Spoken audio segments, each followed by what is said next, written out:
et je vais débuter cet atelier par un propos introductif court et laisser ensuite la parole aux différents intervenants. Donc en introduction, je voudrais pour débuter dire quelques mots sur un constat.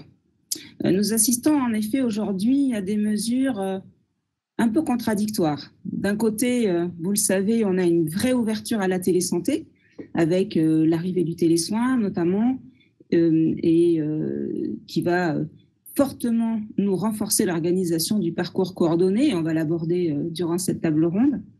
Et cette brique du télésoin qui nous manquait est vraiment importante pour nous parce qu'elle va permettre à tous les auxiliaires médicaux, qui sont nombreux, de soigner le patient à distance. Pour nous, c'est une vraie avancée. Mais de l'autre côté, nous assistons à une mesure économique qui va un peu à l'encontre du déploiement de la télémédecine avec le projet de la CNAM de fixer un seuil maximum d'activité de télémédecine à hauteur de 20% de l'activité annuelle d'un médecin. Alors bon, pourquoi fixer une limite? C'est un peu la question que nous nous posons, alors que nous venons pourtant de vivre une crise sanitaire sans précédent, nous l'avons tous vécu. Et durant cette crise, eh bien, on a des retours des acteurs de santé qui ont vraiment osé se lancer dans l'exercice de la télémédecine. Et on voit d'ailleurs que plus de 25% des consultations des médecins généralistes, par exemple, ont été exercées à distance par télémédecine. D'ailleurs, au plus haut de la crise, on avait presque 1 million d'actes qui ont été réalisés par semaine, utilisant le système D, comme le téléphone, qui a été bien sûr très utile, jusqu'au parcours organisé, jusqu'au parcours coordonné de soins. Bref, nous avons osé. Et c'est pour ça que cette table ronde est importante, parce qu'il faut continuer à oser. Et pendant cette crise, ce qui était important, c'est qu'on nous a fait confiance et l'administratif, le réglementaire nous a laissé oser et nous a laissé soigner à distance. Nous avons donc pu finalement tous expérimenter ce soin à distance et les retours là des professionnels est vraiment important. Mais qu'en est-il réellement sur le terrain? Avons-nous réussi à faire évoluer nos pratiques professionnelles? Est-ce que nous avons réussi à nous organiser pour faire aussi bien qu'en présentiel? Avons-nous vraiment pu mettre en place des équipes locales, pluriprofessionnelles, pour exercer cette médecine à distance, sans stress, en rassurant le patient? Avons-nous pu utiliser des outils interopérables, vraiment mis au service de nos pratiques de soins? Est-ce que nous avons réussi à donner envie aux citoyens, finalement, d'être soignés à distance par leur médecin? Voilà, toutes ces questions sont importantes et c'est un petit peu le chemin, disons, de nos débats qui vont être maintenant exprimés par nos invités. Et toutes ces questions vont être débattues durant cet atelier. Voilà, pour finir ce propos introductif, il est vraiment important en 2021 que l'on puisse oser encore plus, mais travailler tous ensemble et accompagner au mieux les pratiques professionnelles de tous les professionnels pour qu'il y ait une vraie connexion entre le numérique et la santé et vice-versa. Voilà, donc je voulais vraiment commencer cet atelier en posant ces questions et je vais maintenant donner la parole à Maxime Cotterman qui va nous parler du parcours de soins et de l'équipe régionale en santé digitale. Maxime, je vais éteindre mon micro, c'est à toi. C'est à moi. Merci beaucoup pour l'invitation. J'irai même au-delà du niveau régional, je parlerai du niveau national et bien entendu de la façon dont on peut bosser en équipe au sein des équipes de santé digitale et travailler aussi en équipe et en parfaite coopération avec les acteurs du soin présentiel et du niveau local. Ce que je retiens moi de l'année écoulée, c'est évidemment une forte adoption et le fait que beaucoup de professionnels de santé aient pu expérimenter. C'est aussi, au-delà des mesures dérogatoires qui ont été prises dans les autorités, un changement radical de discours qui a été beaucoup plus, non pas permissif, mais bienveillant, beaucoup moins clivant. On a eu, dans les mois qui viennent de s'écouler, j'allais dire un débat apaisé et constructif. partage ton point, Nathalie, sur le fait que les dernières annonces montrent qu'on se crispe sur certaines positions. Mais malgré tout, je voulais discuter autour de adoption massive et bienveillance du moment. Donc, les praticiens ont expérimenté assez massivement. Moi, je vais vous parler de mon expérience. Chez Livy, on fait essentiellement de la téléconsultation, essentiellement de la médecine générale et un peu de psychiatrie. Et on a vu arriver massivement des collègues libéraux rejoindre notre équipe. On fonctionne en centre de santé en nos salariés.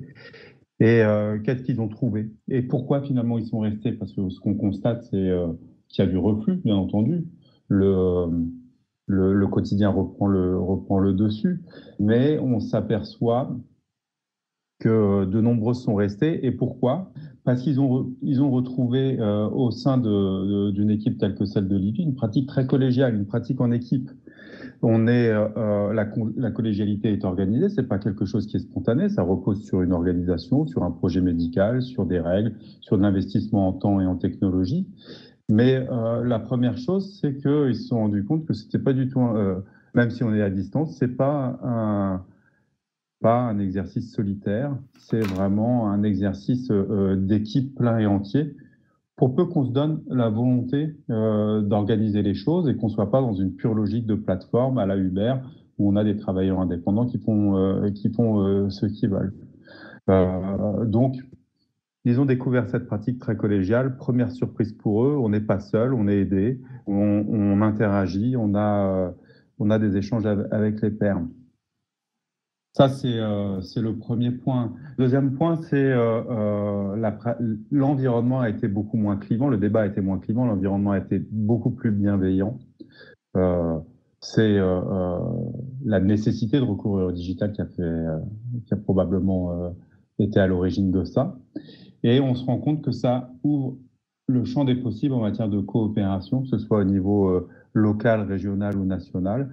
On est de plus en plus en mesure, non pas d'opposer une pratique du soin digital organisée au niveau national, très à distance, avec un grand terrain de jeu, mais finalement un peu éloigné de la proximité. On ne l'oppose plus. Et l'environnement, la nature du débat a permis de rendre possible de plus fortes interactions entre nos organisations digitales nationales et les organisations plus présentielles et plus locales. Je donnerai deux exemples. Le premier exemple, c'est évidemment toutes les collaborations qu'on a pu avoir en tant qu'effecteur digital de la régulation libérale des centres 15. Nous, Livy, on a eu énormément de partenariats avec des centres 15 qui, pris sous des flux importants d'appels, ont pu nous adresser des patients sur la base de protocoles et de conditions établis entre nous. Ça, c'est très important. On est encore de fonctionnement dans un cadre de coopération et de projet. Et la deuxième chose, c'est l'émergence, j'allais dire enfin, de demandes de la part de CPTS qui souhaitent avoir à leur main des collègues en digital formés pour ça, pour venir prendre en charge en déversement et selon à nouveau des modalités établies entre la CPTS et nous, pour venir prendre en débordement des patients. Donc très clairement, cette adoption massive et cet environnement bienveillant ont vraiment permis de montrer et de faire émerger de nouvelles pratiques en équipe. Voilà ce que je voulais dire dans le peu de temps qui m'est imparti. Merci beaucoup, Maxime. Merci, c'était vraiment très intéressant. Et même s'il n'y avait que 5 minutes, je pense que le message est bien passé. Merci. Je vais maintenant demander à Étienne Deslandes, qui est donc médecin généraliste dans le Puy-de-Dôme, de nous parler de son initiative de création d'une CPTS. Merci Étienne. Oui, bonjour, est-ce que tout le monde m'entend? Parfait. Oui, c'est bon. Très bien. Je ne sais pas si on peut peut-être projeter juste la première diapo sur le territoire de notre petite présentation de la CPTS. Les diapositives. Oui, c'est sur l'écran de droite. Il faut que je... Hop. Alors attendez excusez-moi, que je prenne en main l'outil.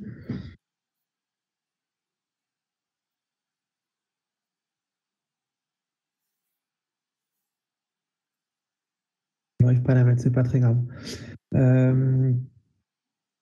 Donc, je me présente, moi je suis Étienne Deslandes, je suis médecin généraliste dans le Puy-de-Dôme et donc président d'une CPTS qui a été montée il y a maintenant 2 ans. Et donc je vais vous faire un retour d'expérience sur le montage de notre CPTS et puis sur notamment un projet de télémédecine qu'on est en train d'essayer de mettre en place. Donc la CPTS qu'on a montée a la particularité d'être sur un territoire très rural, dans ce qu'on appelle les Combrailles, qui est une région à l'ouest de Clermont-Ferrand, derrière les volcans, avec une taille qui est, en termes de population, qui n'est pas gigantesque. On a une taille 1, on a entre 18 000 et 20 000 personnes qui vivent sur ce territoire, mais sur un territoire qui est assez large, puisque pour traverser notre CPTS de ouest en ouest, il faut une bonne heure, il y a une 50aine de kilomètres, avec des routes qui sont ce qu'elles sont dans un territoire très rural. Notre CPTS a été créé au niveau associatif en mai 2019. On a signé les ACI un an plus tard. Le portage de projet s'est fait surtout en appui d'une coordination qui existait déjà sur le territoire, puisqu'on avait la chance d'avoir plusieurs équipes de soins, plusieurs maisons de santé et une équipe de soins primaires qui existait et qui se sont un petit peu mobilisées pour se coordonner à un échelon supérieur qui est celui de la CPTS. En termes de projet, le premier projet qui a un petit peu fédéré l'ensemble des acteurs, ça a été celui d'améliorer les retours d'hospitalisation. Ça avait un intérêt fédérateur entre les professionnels de santé. Le but était de faire du lien avec l'hôpital, mais aussi le but était de rattacher tout le secteur médico-social, puisque jusque-là, les coordinations précédentes se faisaient surtout entre professionnels de santé, et cette problématique-là a été ressentie par l'ensemble des acteurs du territoire.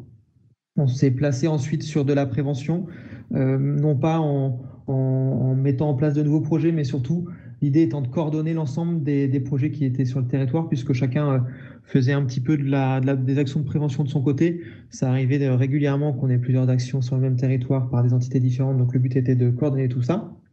Et puis le troisième axe très important de notre CPTS, c'est évidemment l'amélioration de l'accès aux soins sur le territoire, que ce soit en termes d'accès à un médecin traitant ou de soins non programmés. On a monté à ce titre-là un centre Covid vers le mois de mars dernier, avec initialement l'idée de pouvoir centraliser un petit peu les demandes d'évaluation de patients qui étaient suspects pour éviter qu'ils aillent dans les cabinets, éventuellement par téléconsultation ou alors au domicile par une équipe dédiée. Et puis après, ce centre Covid s'est transformé plutôt en centre de prélèvement. Notre deuxième projet d'amélioration de l'accès aux soins se porte sur les soins non programmés. Le constat sur notre territoire était que l'accès à des consultations en soins non programmés était pas un gros problème, puisque la plupart des maisons de santé s'étaient déjà un petit peu emparées de ce problème, et chacun avait mutualisé en fait des plages d'urgence qui pouvaient être prises par les maisons de santé, ce qui permettait de remédier à cette difficulté-là. Là où on avait une problématique qui était plus importante, c'était sur les visites au domicile. On est sur un territoire, donc, comme je vous disais, rural, avec une population qui est vieillissante, polypathologique, et souvent très isolée, avec des difficultés pour se déplacer. Et donc souvent, c'est au médecin de se déplacer. Et prévoir une visite dans la journée quand il faut compter une demi-heure, 3/4 d'heure de trajet, en rajouter une, c'est jouable. 2, c'est compliqué. Et 3, on ne le fait pas. L'idée était donc d'essayer de faire comme on a fait pour les plages de consultation, c'est-à-dire de les mutualiser entre les différents médecins. Mais la problématique était que si on mutualise sur les différents sites, eh ben on augmente la distance pour le médecin qui potentiellement peut aller sur l'ensemble du territoire. Et c'est là qu'on s'est dit que ce qui serait intéressant, c'était de profiter un petit peu d'un fort maillage qu'on a sur le territoire en cabinet infirmier pour mettre en place de la téléconsultation, avec un médecin qui serait d'astreinte en téléconsultation, et puis un infirmier ou une infirmière qui se déplacerait chez le patient pour mettre en place la téléconsultation avec des outils connectés. Les points sur lesquels on peut s'appuyer pour mettre en place ce projet, ils sont multiples. Le premier, c'était, comme je disais, le fait qu'on a un maillage important en cabinet infirmier. Le deuxième, et qui est primordial, c'est le fait qu'il existe déjà un système d'information partagé avec des dossiers partagés au sein des maisons de santé, mais aussi un lien entre les différentes maisons de santé, ce qui fait qu'un médecin d'astreinte pour faire une téléconsultation peut tout à fait voir un patient ailleurs sur le territoire et avoir accès au dossier, ce qui permettait une continuité dans les soins. Sachant que les infirmiers aussi ont accès à ce système d'information partagé. Et puis évidemment, le fait que la technique aujourd'hui le permette, notamment avec des outils connectés qui permettraient de faire une consultation tout à fait pertinente au lit avec quelqu'un au lit du patient pour l'accompagner. Les principaux freins qu'on a eu, c'est celui qui est très clair, c'est le temps. C'est le temps, puisque dès qu'on met en place ce type de projet, ça demande initialement de libérer du temps, ça demande aux médecins de libérer du temps d'astreinte en téléconsultation. Ce n'est pas forcément inné chez chacun. Et puis ça demande aussi du temps chez les infirmiers, avec une demande aussi d'avoir une certaine astreinte pour pouvoir se déplacer, et potentiellement une astreinte avec une activité qui n'est pas assurée. Donc voilà, on a évidemment des moyens de financement pour financer ces astreintes et ainsi de suite, mais c'est quelque chose qui est difficile à recevoir par tout le monde. Donc pour l'instant, on est sur ce projet-là, on est encore au stade on s'est remis dans le diagnostic sur plusieurs choses. La première chose qu'on a dû réévaluer, c'était l'activité potentielle de visite pour voir si c'était intéressant. On a pu le faire grâce à notre système d'information qui nous permet de faire des requêtes. Donc, on a pu facilement en fait faire ressortir le nombre de visites en urgence qu'on devait faire dans la journée sur un mois, par exemple. Ça a montré la pertinence de ce projet. Et la deuxième chose, maintenant, on se relance un petit peu sur un sondage auprès des différents professionnels de santé pour voir un petit peu qui est motivé, quels sont les freins, et ainsi de suite. Je pense que ce qui est intéressant de voir ce dont on se rend compte dans ce montage de projet, c'est que la coordination, c'est toujours quelque chose de très difficile, principalement la motivation au changement. L'accompagnement au changement, ça reste, je trouve, le frein principal. On a souvent beaucoup de mal à faire suivre, à motiver et puis à convaincre. L'idée étant que ce qui est important, c'est que ça parte surtout d'une problématique qui soit ressentie par tout le monde. Et sur notre territoire, c'est ça qu'on essaie un petit peu de montrer, c'est que cette problématique, elle est centrale, elle est très importante pour les patients, pour l'accès aux soins, mais c'est aussi une amélioration de pratiques pour chacun d'entre nous. Voilà. Si, en termes de juste peut-être un dernier mot sur une autre action de télésoins qu'on a mis en place, j'y ai pensé quand vous avez parlé de télésoins juste auparavant, dans le cadre du Covid, c'était la mise en place de télésoins par les infirmiers pour le suivi des patients fragiles. On avait investi dans des saturomètres. Les infirmiers pouvaient aller au domicile des patients pour les former à l'utilisation de ces saturomètres. Et après, ils faisaient du télésoin pour le suivi, du télésuivi pour les patients, avec l'utilisation d'un formulaire type dans notre logiciel commun, permettait avec les questions qu'il faut poser, l'évaluation, ainsi de suite, ce qui permettait de faire une évaluation pertinente et puis que ça soit intégré dans le dossier des patients. C'était quelque chose d'intéressant sur la mise en place du télésuivi pendant la crise. Voilà. Merci beaucoup pour ce propos très pratique. Je vois dans le chat qu'il y a pas mal de questions, donc on pourra débattre quelques minutes à la fin de l'ensemble des interventions. Merci beaucoup, Dr Deslandes. Je vais maintenant donner la parole à Laurie Marot, qui est donc spécialiste au niveau de l'HESP en sciences de la gestion et qui va nous parler du numérique au service des usages. Alors, Laurie Marot est connectée sur mon téléphone, donc je vais mettre le haut-parleur et je vais vous laisser la parole. Laurie, c'est à vous. Oui, vous m'entendez? Vous m'entendez bien? Je pense que oui. Allez-y, tout le monde vous entend. Oui, effectivement, je suis enseignante-chercheuse à l'École des hautes études en santé publique et je travaille plus spécifiquement sur la santé numérique et la santé résiliente. Alors, je vais être moins dans l'opérationnel que les présentations qui ont été faites précédemment et je vais faire un pas de côté sur une dimension un peu théorique des usages et notamment des usages du numérique en télémédecine pour mettre en perspective cette dimension du travailler ensemble. J'aimerais juste commencer commencer rapidement par des propos qui ne sont pas les miens, qui sont ceux de Bruno Latour, au sujet non pas de la santé numérique, mais des bibliothèques numériques, qui datent déjà de 2010, parce que c'est un propos qui va bien introduire une première idée. Cette première idée que j'ai en tête, c'est le fait qu'il y a quand même tout un imaginaire, tout un narratif, tout un storytelling autour du numérique et des usages du numérique, et qu'il faut réussir à un petit peu démêler ce qu'on y trouve. Alors, Bruno Latour disait ceci: les termes délocalisé, dématérialisé, virtuel, numérique, digital ont quelque chose de si fascinant qu'on a parfois l'impression, en contemplant l'avenir des bibliothèques dans la boule de cristal des voyants et des chiromanciennes, que toute la lourde machinerie des livres et de leurs serviteurs va bientôt s'envoler en fumée. Or, c'est le contraire qui se passe. Plus on numérise, plus on matérialise. Donc ça, c'est un point vraiment qui est important. C'est qu'il y a une dimension qui est totalement invisibilisée du numérique et qui est pourtant très, très structurante de la façon dont on va ensuite le pratiquer. C'est que ce numérique, c'est un ensemble avant tout de dispositifs matériels et physiques. Alors, ce numérique, il va avoir comme, on va dire, capacité principale, essentielle, de transformer les espaces et les temporalités. On va avoir la sensation notamment de s'affranchir totalement des lieux et parfois des temps. Donc, on voit notamment dans le domaine de la santé que le numérique, il apporte une véritable transformation aujourd'hui des espaces de soins et ce qu'on appelle aussi des hybridations des espaces de vie. Donc, vous avez de plus en plus finalement le soin maintenant qui arrive dans les domiciles des patients sous une forme ou sous une autre, et inversement, une partie du domicile du patient se retrouve, lui, transporté ailleurs. Et donc, tout ça entraîne en fait des agencements qui sont très, très spécifiques à ces situations de télémédecine. Par agencement, qu'est-ce qu'on entend dans la littérature? On entend en fait un ensemble de ressources humaines, matérielles, de connaissances qui, mises ensemble, vont former des situations particulières.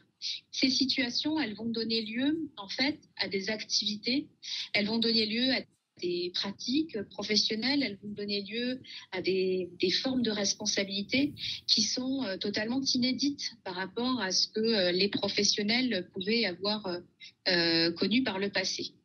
Et par ailleurs, ces situations, elles sont un petit peu renouvelées à chaque fois. Finalement, une situation de télémédecine au domicile, ça ne sera pas la même que dans un centre de santé, ça ne sera pas la même situation que de la téléexpertise entre deux professionnels, ça ne sera pas la même situation que quand on fait une réunion de concertation pluridisciplinaire en visioconférence, etc., etc.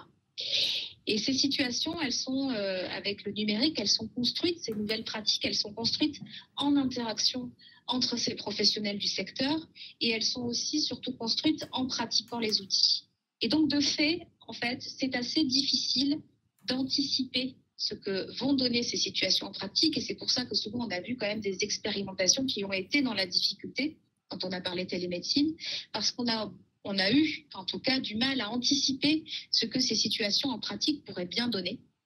Et notamment parce qu'on est dans cette logique d'interaction entre des êtres humains et des machines qui dépendent aussi beaucoup de l'environnement dans lequel on se trouve. C'est tout bête, mais enfin, si vous n'avez pas le bon matériel et une bonne connexion Internet, par exemple, vous allez avoir beaucoup plus de difficultés que ceux qui vont être dans un environnement favorable. Si vous êtes dans un environnement bruyant, vous allez avoir plus de difficultés que si vous êtes dans un environnement favorable. Donc, on voit bien, en fait, tout l'aspect physique. Donc, d'une part, en fait, ce qui est intéressant de retenir, c'est que l'acte de télémédecine, c'est bien un acte qui est à distance. De toute façon, téléos, c'est bien la distance en grec, mais c'est un acte qui reste physique.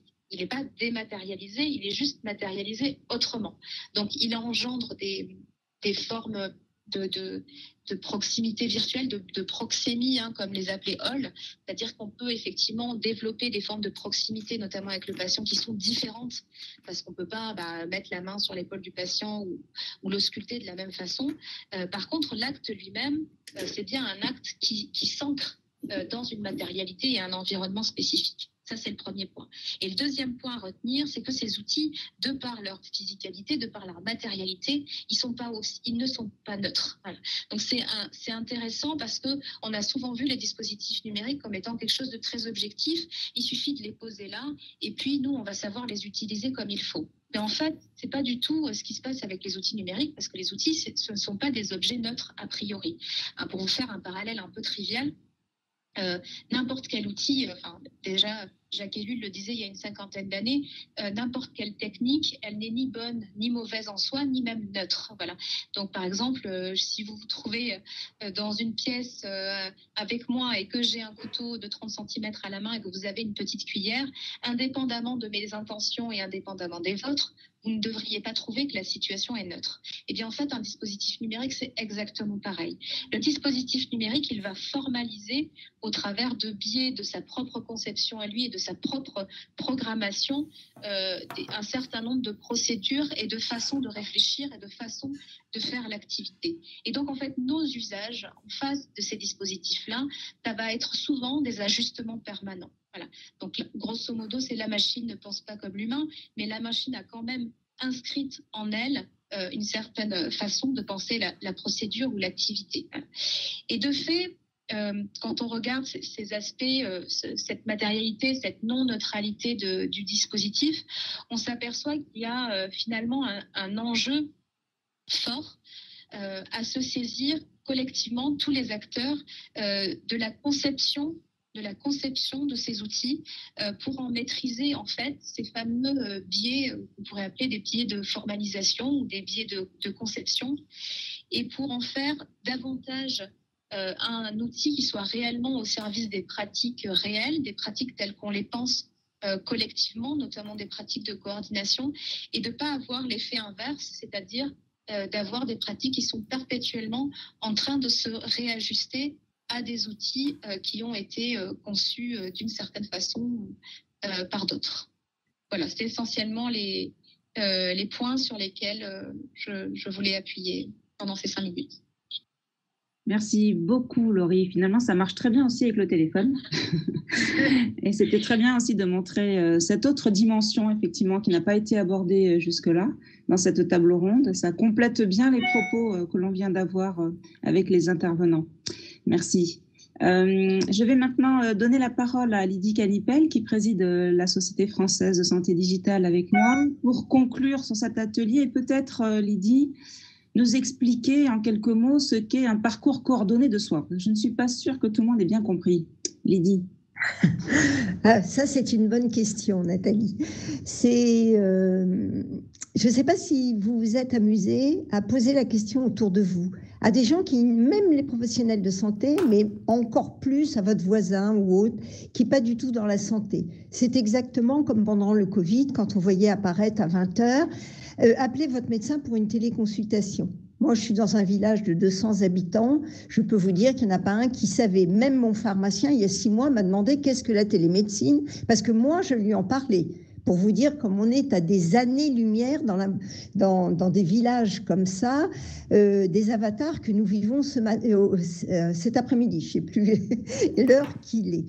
Donc, et quand nous formons à l'Université de la médecine digitale, il y a tout un chapitre sur le parcours coordonné et je pose à tous les participants qu'est-ce qu'un parcours coordonné, et là, bing, j'ai un grand blanc autour du parcours coordonné.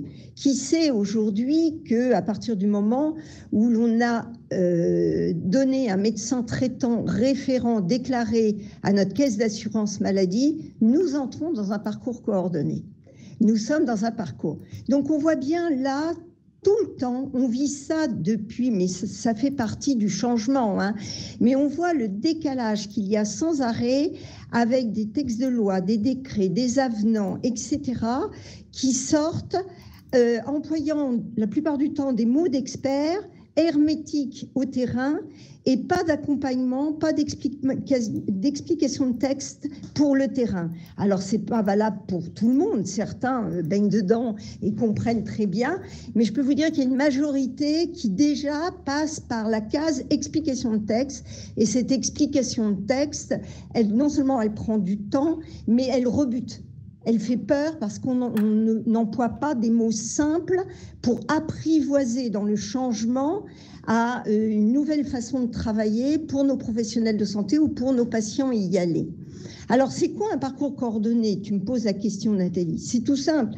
Quand j'ai un parcours coordonné de soins, en quelque sorte, c'est le chemin de santé dans l'année de mon patient. Quand je prends un chemin, qu'est-ce qui se passe? je rencontre du monde bien souvent, pas toujours en forêt, mais bien souvent, je rencontre du monde. Et bien, ce monde, c'est bien ce qu'on appelle tous le parcours coordonné, la coopération pluriprofessionnelle. Mais cette coopération pluriprofessionnelle, on vient de le voir, elle ne peut exister, elle existe depuis toujours. C'était quoi déjà? C'était mon médecin qui était en consultation en face-face, qui prenait son téléphone ou qui disait à la patiente « Je vous remets une lettre pour votre cardiologue, je vais appeler votre infirmière pour qu'elle vous fasse des glycémies tous les matins. » Et c'est ce que faisait notre médecin traitant tout seul dans son cabinet. Aujourd'hui, c'est une véritable opportunité par le biais de la télémédecine, et donc il ne faut pas opposer au face-face, mais là, on peut coordonner nos professionnels de santé pour mettre notre médecin en exercice comme il le faisait en face-face, en toute sécurité. Mais pour qu'il puisse le faire, il lui faut des bons outils. Et on vient de le voir avec Laurie, les limites et les difficultés à mettre en place des bons outils. Des bons outils, c'est quoi? Si on parle d'un côté de parcours coordonné, il nous faut des outils interopérables. Il faut que les outils de l'infirmière, du pharmacien parlent à l'outil du médecin. Or, aujourd'hui, ce n'est pas le cas. Et qu'est-ce qui va déterminer le choix d'un bon outil? Ce qui va déterminer, c'est l'objectif de soins. Et seul le médecin est en capacité de connaître son objectif de soins. Et il est le seul à pouvoir mettre la bonne organisation en place. Ce qu'il faisait avant. Avant, il envoyait une lettre ou il appelait l'infirmière. Là, aujourd'hui, il va mettre en place un rendez-vous de l'infirmière ou du pharmacien à l'heure dite pour que l'infirmière accompagne le patient avec des outils connectés et que lui, dans son cabinet, tranquillement, avant, c'est lui qui posait le stéthoscope. Demain, c'est l'infirmière qui le pose. Et c'est lui qui écoute toujours le cœur. Donc, on voit bien que son métier n'a pas changé. Mais si on veut qu'il puisse s'exercer correctement et que l'on arrête d'employer des mots et qu'on ne mette pas en place les structures qu'il faut et les outils qu'il faut sur le terrain pour qu'il puisse le faire, il nous faut les bons outils et il nous faut laisser aussi la liberté à nos professionnels de santé de s'organiser localement entre eux tranquillement. Non mais Julie, je la passe quand? Merci beaucoup Lydie. C'est beaucoup plus clair, je pense, pour tout le monde maintenant. Tout le monde sait maintenant ce qu'est un parcours coordonné. Et j'ai effectivement apporté aussi une belle conclusion de cet atelier. Alors, il nous reste 2 minutes pour des éventuelles questions de la salle. Et donc, je disais tout à l'heure que certaines questions étaient apparues sur le chat que nous avons là sur la plateforme, notamment une question pour Étienne Deslandes sur le maillage des pharmacies en France, qui est finalement le maillage réussi en France en ce qui concerne les services de soins, qui n'a pas été évoqué dans votre propos. Et je crois que c'est Alain Brecler. Alain, je ne sais pas si tu es dans la salle, qui posait cette question. Oui, tout à fait. Mais... Oui. Oui, tout à fait, je suis tout à fait d'accord. C'est primordial de s'appuyer sur le maillage des pharmacies. On le fait, mais sur d'autres projets. Là, comme on parle vraiment de... les pharmaciens, par exemple, dans notre CPTS, quand ils envisagent la télémédecine, c'est éventuellement mettre en place des téléconsultations dans leur pharmacie. Mais sortir de leur pharmacie pour aller chez les patients avec des outils connectés, c'est pas du tout dans leur culture. Et je suis pas sûr que ce soit le plus pertinent, puisque l'intérêt aussi d'avoir un infirmier qui va au domicile du patient, c'est que l'infirmier déjà peut préparer la téléconsultation plus facilement et peut mettre aussi en place le résultat de consultation. C'est-à-dire que s'il faut derrière faire une prise de sang, mettre une perfusion, donner une thérapeutique ou quoi que ce soit. Il y a pas mal de gestes, en fait, ça arrive très souvent. Nous, quand on fait une visite, on laisse des ordonnances pour l'infirmière pour qu'elle fasse quelque chose derrière, qu'elle poursuive quelque part notre consultation. Donc, il y a une certaine continuité. Et il y avait vraiment cet aspect d'être au domicile des patients. Et voilà, ça, c'est vrai que dans notre projet, les pharmaciens, on ne les voyait pas, et eux non plus, aller au domicile des patients. Mais ça ne veut pas dire qu'il n'y a pas plein d'autres choses en coordination à faire avec eux, évidemment. Merci beaucoup. Une dernière question également que je viens de lire là sur le chat sur les infirmières. Donc la question posée est celle du financement des infirmières accompagnantes dans le cadre de la télémédecine et sur quelle base de tarification? Il y a deux modes de financement. Il y a le financement conventionnel des infirmières qui est de financer la téléconsultation qui, si mes souvenirs sont bons, je crois que c'est pas de bêtises, ça doit être 4,2 MI, je sais plus. Enfin, je sais, genre, ça doit être 13 ou 14 euros. Et puis surtout, nous, l'idée, c'était qu'avec le fonds de la CPTS, on cherche on va essayer de financer cette astreinte. Il y a un financement dans les CPTS qui est dédié normalement à une compensation des temps dédiés par des professionnels de santé pour les soins non programmés. Normalement, c'est plutôt vu souvent comme pour les médecins qui donnent des places d'urgence. Si elles ne sont pas remplies, on peut leur donner un petit forfait en compensation. Nous, l'idée, c'est qu'on se dit que les médecins, ça va, ils ont ce qu'il faut, mais par contre, les infirmiers qui, eux, se libèrent du temps et ce n'est pas dans leur culture de se libérer du temps d'astreinte, s'ils le font, ils font un geste en plus, il faut que ça soit financé. Donc, évidemment, il y aurait un forfait, mais il faut qu'on puisse le chiffrer, mais il y aura un forfait pour financer ce temps, évidemment. Très bien, merci beaucoup. Est-ce qu'il y a une dernière question dans la salle ? Est-ce que quelqu'un veut poser une question? On a encore 1 minute. Non, on ne veut pas poser de questions. Non? Eh bien, écoutez, nous vous remercions. Nous remercions l'ensemble des intervenants de cette table ronde qui ont évoqué de manière très pratique l'ensemble des dimensions sur finalement la pratique de la télémédecine et comment oser y aller et comment s'organiser pour y aller et comment il va falloir maintenant travailler pour les accompagner au mieux. Et donc, je vous remercie. Ça nous donne vraiment une vision très intéressante de ce qu'il nous reste à faire. Merci à tous. Merci à toi. Ah oui, on peut applaudir, c'est vrai.